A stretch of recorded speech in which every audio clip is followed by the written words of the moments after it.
Well, if you was a scout, using your scouting head on, who would you cherry pick to be in your non-league team for next season?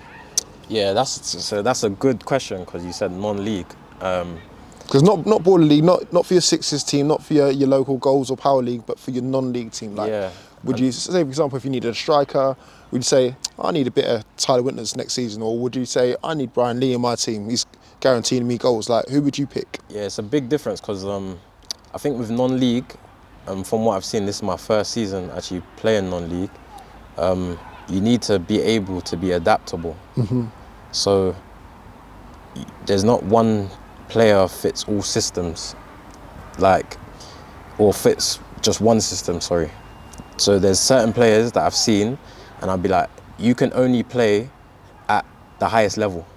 And I know that might throw a few people off. What do you mean, like you can play at the highest level but you can't play like non-league or whatever? There's some players that they'll do well playing at a higher level, but they'll struggle playing non-league. Yeah, non-league's a different kettle of fish, man. You know what what I I mean? Like, you could not see the ball like for 80 minutes of the game because it's literally just skipping out the middle. Yeah. Or it's flashed to the wingers all the time. Yeah. Like, whereas, Premier League football, well, I've not played Premier League football, but that higher end football. You know. You've got more time on the ball. Yeah. You might have better players around you. So better referees. Better referees. Yeah. Play it on the ground, not up in the air. Exactly. So I would say definitely Tyler Winters. I'd say he could play. I'd say Ruben Jr.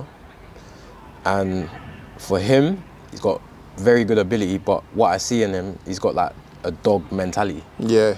And hunger. You need that. Like that oozes out of him. Although that he's very confident, like he can back it up in all situations. Like I saw he dinked the keeper in the playoff final. And I'm telling you, 99% of people wouldn't do that. No one's trying that. Even his manager would have been fuming until it actually hits the back of the net. Yeah.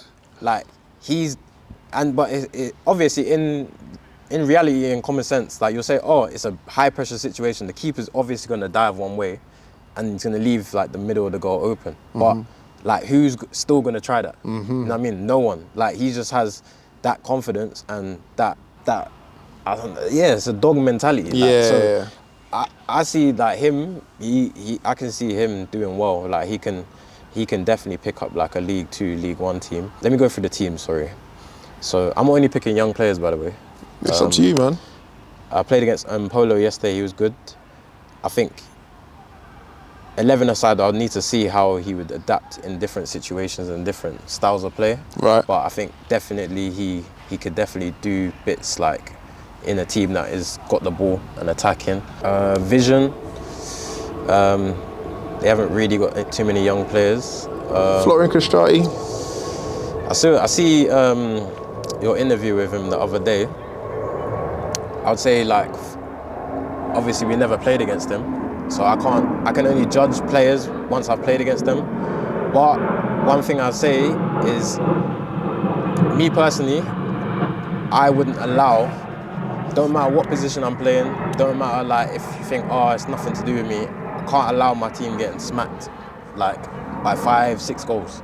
Like, you shouldn't allow that. So if I'm looking on it from like, a manager's or scout's perspective, like, what are you doing in those moments? You know what I mean? You gotta step up. There's certain things that, players might have to do to make them to the next level, but I'll say that there's a bracket, and like a standout bracket. I say Mpolo, Tyler Winters. You need to remind me of some of the teams. That SDS, they got a couple young players. Obviously, Felivi, he can definitely play, like, you'd have to play in a team where, because he's not a striker where you pump balls up to him and he's going to be able to, like, manhandle defenders and stuff like that. But if you're playing in a team that plays football, you probably know way more non-league teams that play on the ground and stuff like that. I think, 100%, he would definitely do bits. What about FC Rule the World? Obviously, Keziah Sterling as well. FC Rules the World. Yeah, it's a difficult one. I think in those teams, like, from what I would want to see in players is like, just like, even if you're not affecting the game by scoring goals or whatever, you got to like affect the game in other ways. You know what I mean? another thing as well, being a young player in a team full of experienced players is not easy to be a standout. Like, it's quite difficult because sometimes you have that imposter mentality, thinking, oh, like, these guys have played here, like, especially United. They got a lot of, like, ex-pros and stuff like that. Like, for Tyler to step up and be the guy for their team, like, it shows that he's got those minerals, you know what I mean? Yeah. Polo, same thing. Like, he's got those minerals, like, about him. So, yeah, I'll say, like, there's only a few players in that bracket where I'm looking at from the outside, like, okay, Ball Lily's got a few players there, we can sign them. I think the rest, if I'm a club looking at it, I'm saying they're good, but I want to see a bit more. So when you signed for treble and you saw the team that you was in, what was you thinking? What's your initial thoughts? Because for me, it felt like it's Mandem FC, innit? Like, Yeah. You got yourself in there, Yeah, you got Smalls in there, you know, you got Manuel as the gaffer. That kind of eased me a little bit. Yeah.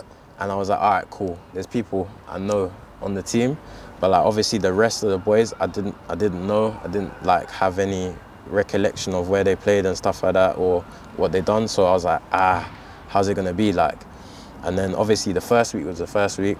I don't know if you remember our game against Santan, but like we were just all over the place. Yeah. We didn't have no structure. We didn't know what to really do and stuff like that. Although that we had guys who play six-a-side all the time and stuff like that, it was just a different thing. So my perception coming into this is probably still the same, where I thought it was going to be like, so in training, you play for like 11-a-side team or whatever. Especially in England, you play like 6-a-side, 7-a-side after training or like at the end of the session.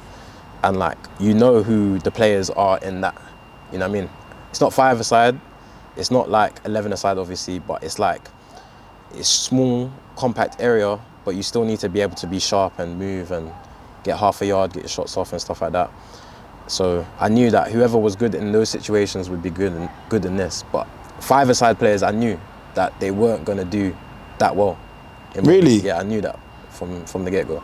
So what? Smalls is a 5-a-side player though?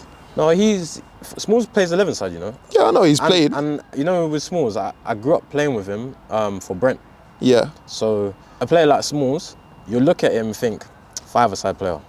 But remember, he's always been small. Yeah. He's always played with boys who are bigger than him and he's always stood out. So he was playing with, again, boys who are bigger than him, boys like my whole Brent team.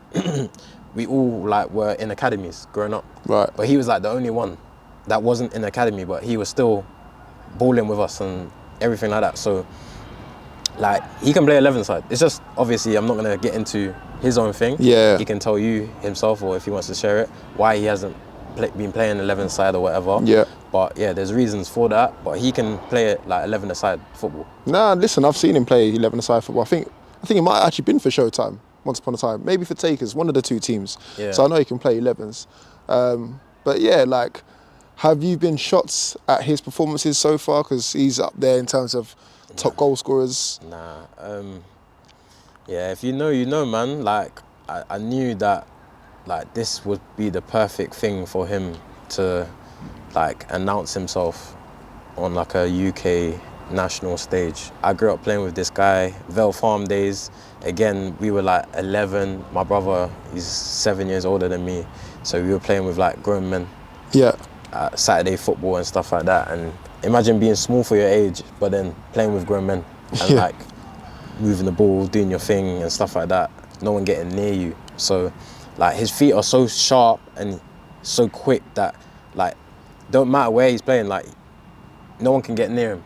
You know what I mean? As long as you give him a good ball and everything like that. Obviously, with 11s, there does come other factors to his height and stuff like that. You saw 1 versus 1, like the first week. Yeah. I think he scored a couple or scored one, but then obviously he gets lobbed. Yeah. So people will look at it probably 11s and say, oh, physically or his height and stuff like that. But just speaking about on the ball and getting around the pitch and like tackling, he can tackle as well. That Yeah. people might not even see. Like, you can't just go past him. You know what I mean? He'll tackle you. Yeah. He'll take the ball off you and he'll go score. You know Yeah. what I mean? So yeah, like, I think he's an anomaly. Like, I haven't really seen people of his like stature be effective on a football pitch in a non-league system or in like a a system where the refs ain't gonna give you every call.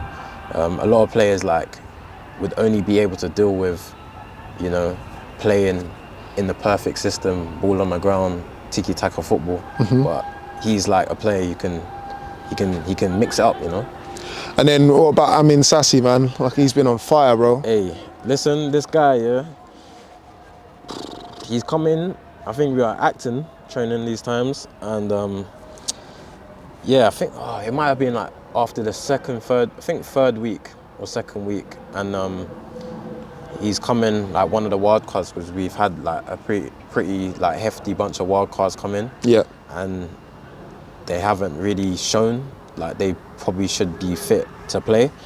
But he was one of them. When I think even they asked me after the session, like, who would you pick? Like, not to say I had any say or anything, but like, who would you pick out of all of these guys? Like in the session, I said him, and they said he's gonna be there tomorrow, or not tomorrow. It was like Monday. Yeah, we were training on Friday, but yeah, he's gonna be there. So I'm not surprised, to be honest. Like, I mean, I'm surprised at the level he's taken it to. Yeah. Because I thought he was good, but I didn't know he was this good.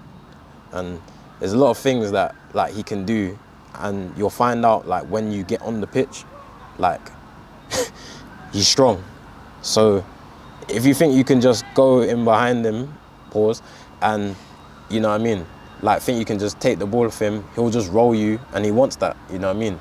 Or like 1v1, even his tackle yesterday, where unfortunately he took the ball off Mpolo and then he countered and then he hit over the bar. But there's so many different things that he can do. But our team, like, we got like, you see a lot of the other teams, they got like a lot of experience in their team up the top of the table. But I think our team's like probably one of the only ones where really and truly like established names. Like, we've got obviously Kieran. A lot of the other guys haven't really had a chance. But like, yeah, I think just the blend of everything, hunger, like 1v1 ability, top baller, obviously. I think all of that coming together has made our team really good. So long may it continue, man. So there's been a missing man though, every single week. Mr. Figo. Where's he been hiding, bro? I don't even know if he's hiding. I think he's outside, man. Is he? Yeah, I see him in a Legends game. Barcelona versus Real Madrid. I think he bagged the goal in that game. There's a clip out there. Does he realise he's got a team back in England? Nah, he definitely does realise, because I think after the first game week when we lost against Santan, I think he's watched the game. I think he's had a meeting and everything. He's like, yeah, I'm not really rating the team. Really? Yeah, I think that was after the first game week. But I mean, I wasn't really rating the team either after the first game week. So, but that's the first game week. Like, you can't really take too much from that. But I mean, if he's been watching since then, which I don't know, I think he would have probably seen a lot of positives, to be fair. Like, something that he's familiar with. I understand from his position. Like, I met people. Have I met anyone in his position before? Probably not. But like, I've met, like, obviously played with like Premier League players and stuff like that. Like, I know the mentality that they think. And like I was saying before, is it going to be a gimmick? Is it going to... I think that's kind of the perception he had after the first game week. I don't know if that put him off or whatever, but I think if he's been around it and he's been watching it, then I think as a footballing man, he would definitely appreciate like what he's seeing out there, like from our team. So how does it affect you guys though? It doesn't affect us at all, not in the slightest. Like, I think... Because you obviously see everyone else's gaffers out there, or their head coach is out there, their face of their brand is out there, but then yours is not there. Obviously Manuel's there, but... I think... Does it feel like he's not taking it that seriously? Yeah, I think a misconception with like all of this is like we need him to be there. It will give us like an added boost, which maybe it might, and I mean even better. But I think at this point, I don't know how it goes the other way, if that maybe puts pressure on some people, because he's someone who, I mean, he's idolised in football. He's got a Netflix documentary. Like, if you got a Netflix documentary, you're big time, You're big time, you know what I mean? So, like, I would hope that it wouldn't go the other way if he came back. That's what I would be worried about. But I don't think our team is the least in the slightest. We're worried about like getting clipped up, like for good clips, going viral. Obviously, everyone wants to make a name for themselves, of course. Like, you know, this is why we're in it and stuff like that. But no one's doing it on an individualistic, opportunist type of vibe. Like, we're all a team. I think that's why we've done so well to start like that and then come back. You know what I mean? So even Manuel, although that he's Mr. Social Media, Instagram or whatever, bro, on match days, do you see any content coming from him? No. That's what I mean. So that's what I think has helped you the most. I think it's helped you kind of almost stay under the radar. Like your head honcho, your head person's not there to grab the limelight. Yeah. And then it's allowed you to kind of do your thing, and then individually allowed you to shine and have your individual moments. Like, you know, yourself, Smalls, Kieran Clark, Modi, sorry. Yeah. Do you know what I mean? You've all had your individual moments, whereas other teams, it might just all be about one player, one player or one coach. Do you know what I mean? Look at United, for example. I mean, with the United situation, I think them boys... That's a distinct example. Yeah, that's just an example. But I think with them boys, like, I know a lot of them boys, like, that would be a team that a lot of players would want to play for. Not for the fans or not for, like, the attention, just the football on the pitch itself. Yeah. A lot of the boys would want to play on that team because the way they move it, the way they're solid at the back and stuff like that. They got a good mix and a good coach as well, Sam Cox. That's what people don't talk about. Like, you know, it's not Ginge making all the tactics and all that. It's him, you know. So I think, yeah, like it depends like what you're in it for and everything like that. But I know what we're in it for. We're in it to win it. Like, we're not in it for no other situation. I heard there's prize money on the line. There's trips to, like, I don't know if it's Vegas or Miami, one of them ones, to play against like these other teams and stuff like that, and there's other things. Like, we want that. Like, we're not in it to be like, oh yeah, and no disrespect, we're not in it to like be like, oh yeah, you know, we were bottom half of the table, like last four, but you know, I scored like 15, 20 goals, and you know, nah, like, honestly, you asked me before this, I would rather, of course, you get your, you know, little change. Yeah. You know what I mean? It's always helpful. Yeah. And I would always want to be in a team that wants to win. That's what I would take, like, in my position. But everyone's different, so I hear it.